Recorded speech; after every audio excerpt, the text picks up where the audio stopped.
अस्सलामुअलैकुम सितारों के सफ़र पर खुश आमदीद। ये हफ़्ता कैसा रहेगा इस वीडियो में हम ये जानेंगे। मून की जो ट्रांजिशन है वो एरीज से लेकर लियो तक होगी इस हफ्ते में। इसी के साथ साथ वीनस भी ट्रांजिट कर रहा है। इसके अलावा बुधादित्य योग टॉरस में लगने जा रहा है। तो सारे प्लैनेट्स और सन आपके लिए क्या लेके आ रहे हैं इस हफ्ते में, आइए इस वीडियो में जानते हैं। बात करता हूँ स्कॉर्पियो मून साइन वालों की, यानी कि वृश्चिक राशि यानी कि बुर्ज अकरब वालों की। इस हफ्ते मून की मूवमेंट आपके 6th हाउस से लेकर 10th हाउस तक हो रही है कुंडली के। यानी डेली रूटीन से लेकर करियर पीक तक काफ़ी डायनामिक एनर्जी एक्टिवेट्स हो रही हैं। स्कॉर्पियो के लिए 3 बेनिफिक प्लैनेट्स हैं, जैसे जुपिटर हो गया, वीनस, मरकरी। और 3 मेलेफिक हैं, राहु, केतु और मार्स। इनका मेजर इन्फ्लुएंस होगा आपकी कुंडली में इस टाइम पीरियड में। ये बैलेंस ऑफ पावर आपको इंटरनली स्ट्रॉन्ग और एक्सटर्नली स्ट्रेटेजिक बना रहा है। केंद्र और त्रिकोण हाउसेस में स्ट्रॉन्ग प्लेसमेंट होने के बावजूद मून का जो ट्रांजिट है ये काम में, रिश्तों में थोड़ी सी इमोशनल टर्बुलेंस लेके आ सकता है, स्पेशली मिड वीक के बीच में। करियर और फाइनेंस के हवाले से देखूं तो मून 6th हाउस से स्टार्ट करेगा। इनिशियली डेज में ओवर वर्क हो सकता है, वर्कलोड ज़्यादा हो सकता है। आपके जो हिडन एनिमीज़ हैं जो काम की जगह पर हैं, या आपके वैसे ही दोस्तों की शक्ल में जो आपके दुश्मन हैं, वो बहुत ज़्यादा एक्टिव रहेंगे। इसके अलावा मरकरी की जो प्लेसमेंट है वो ये बताती है कि मल्टीटास्किंग आप लोगों की अच्छी होगी और डिसीजन मेकिंग आपकी फास्ट होगी, लेकिन रिसर्च प्रॉपर कीजिएगा। 27 से 28 मई मून आपके 7th हाउस में होने से बिजनेस या पार्टनरशिप रिलेटेड बातचीत होंगी। आप लोगों के माइंड्स बनेंगे, आप लोगों की रिसर्च होगी, आप लोग कुछ ना कुछ डिसीजंस मेकिंग लेंगे बिजनेस या पार्टनरशिप्स के लिए। बट यहाँ पे आपको केयरफुल रहना होगा, क्योंकि सन जो है वो ईगो ड्राइव कर रहा है आपकी, और ईगो बेस्ड बहुत ज़्यादा आप लोगों के इन्फ्लुएंस हो सकता है आपके पार्टनरशिप में, आपके बिजनेस में। तो यहाँ पे आप लोगों के लिए क्लैरिटी बहुत ज़्यादा ज़रूरी है। 30 मई के बाद मून आपके 9th और 10th हाउस में होगा। लक का घर है आपका 9th हाउस, और सोशल स्टेटस का घर है आपका 10th हाउस। दोनों में ऊपर जाने का योग बनते हैं यहाँ पे। जुपिटर की जो नज़र है वो 1st हाउस पर आपकी पब्लिक इमेज को अपलिफ्ट कर रही है। यहाँ पे आपको किसी को उधार देना या उधार लेने से परहेज़ करना चाहिए 27 से 28 मई के दरमियान। 1 जून के बाद नई इनकम के स्ट्रीम एक्सप्लोर हो सकते हैं, नए इनकम के रास्ते खुल सकते हैं। अगर आप पहले से काम कर रहे थे तो अब आपको उसका रिजल्ट मिल सकता है, और अगर आपने नहीं किया पहले से काम तो अब भी टाइम है कि कीजिए। लव और रिलेशनशिप्स की बात करते हैं।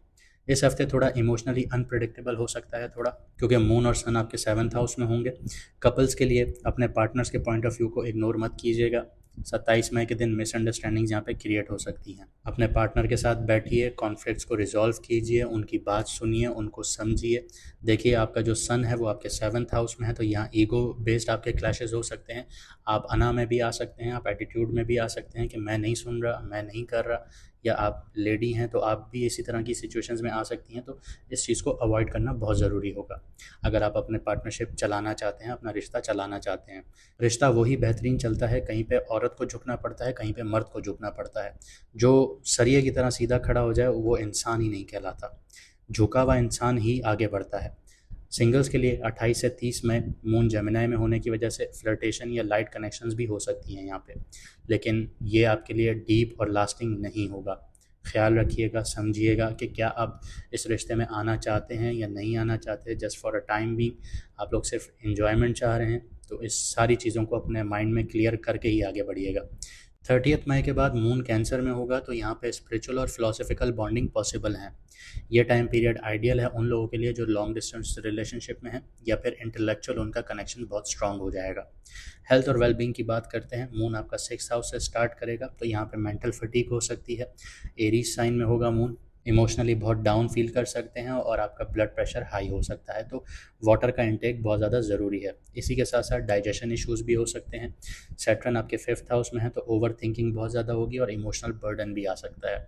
30 मई के ऑनवर्ड्स मून आपके कैंसर में है, मार्स के साथ 9th हाउस में। तो तेज़ाबियत जैसे मसले हो सकते हैं, हीट रिलेटेड प्रॉब्लम्स हो सकती हैं। आप लोग ज़्यादा धूप में ना घूमिए, एसिडिटी के चांसेस हैं, सर दर्द के चांसेस हैं, तो इन चीज़ों का आपने ख्याल रखना है। लाइट स्ट्रेचिंग कीजिए, कोकोनट वाटर का बहुत ज़्यादा इस्तेमाल कीजिए, नारियल पानी का। वो आपके मार्स और मून के साथ जो एनर्जीज बन रही हैं उनको न्यूट्रलाइज करने में आपकी हेल्प करेगा। इस हफ्ते 2 दिन अच्छे दिन हैं और 2 दिन आप लोगों के लिए एहतियात वाले दिन हैं।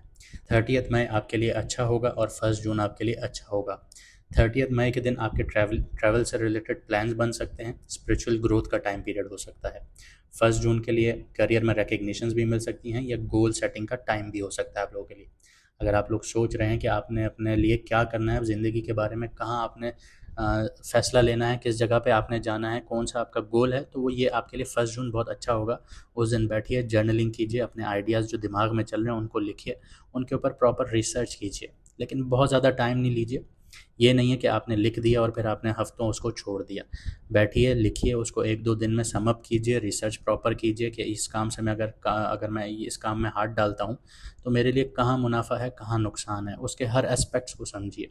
ज़रूरी नहीं है कि आप सिर्फ़ एक ही चीज़ को समझें कि मैं अगर इस काम में आ गया हूँ, तो इस काम में सिर्फ़ मुनाफ़ा कितना है, उस काम में नुकसान कितना है। देखिए, अगर आप हज़ारों रुपए कमा रहे हैं, तो लाखों रुपए गँवाने का हौसला भी रखिए। अगर लाखों रुपए कमा रहे हैं, तो करोड़ों रुपए गँवाने का हौसला भी रखिए। यही ज़िंदगी का दस्तूर है और असूल है।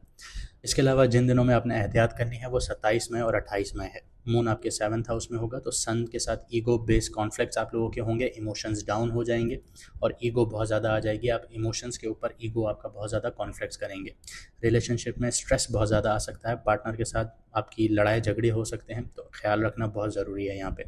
28 मई के दिन डिसीजन मेकिंग अवॉइड कीजिएगा। किसी भी चीज़ से रिलेटेड कोई डिसीजन ले रहे हैं, कोई फ़ैसला ले रहे हैं, उसको तर्क कर दीजिएगा, उसको बाद के लिए स्केड्यूल कर दीजिएगा। माइंड में आपकी फीलिंग्स ऐसी हो सकती हैं जो टूट रही हों, कोई चीज़ें ऐसी चल रही होंगी जो टूट रही होंगी आपकी फीलिंग्स, तो इस तरह की भी सिचुएशंस आपकी क्रिएट होंगी। रेमेडीज़ की बात करते हैं। राहु आपके 4th हाउस में है। बहुत बड़े-बड़े ख्वाब आ रहे हैं, घर से रिलेटेड, माँ से रिलेटेड, गाड़ी से रिलेटेड, इन चीज़ों को लेके बहुत ज़्यादा आप लोग सोच रहे हैं, लेकिन इमोशनली डिटैच भी होते जा रहे हैं।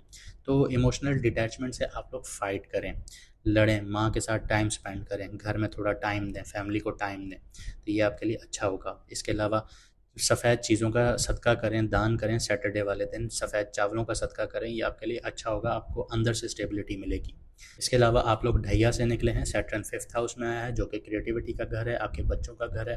तो आप लोग जर्नलिंग कीजिए, जर्नलिंग आपकी हेल्प करेगी। कोई आइडियाज़ माइंड में आ रहे हैं, बच्चों से रिलेटेड कोई इश्यूज़ चल रहे हैं, उनको किताब में लिखिए, उनका सॉल्यूशन ढूँढिए। ऐसा नहीं होता कि आपने कुछ सोचा और बस उस पे अमल कर दिया। उसको समझें पहले अपने पॉइंट ऑफ व्यू को कि आप अगर ये स्टेप लेंगे तो बच्चों के ऊपर क्या इम्पैक्ट आएगा। हम लोग बच्चों के ऊपर टाइम नहीं देते, तवज्जो नहीं देते, मोबाइल उनके हाथ में दे देते हैं, वो सारा दिन कार्टून देखते हैं, फिर वो आगे जाके उस परवरिश में नहीं आते जो परवरिश हम चाहते हैं।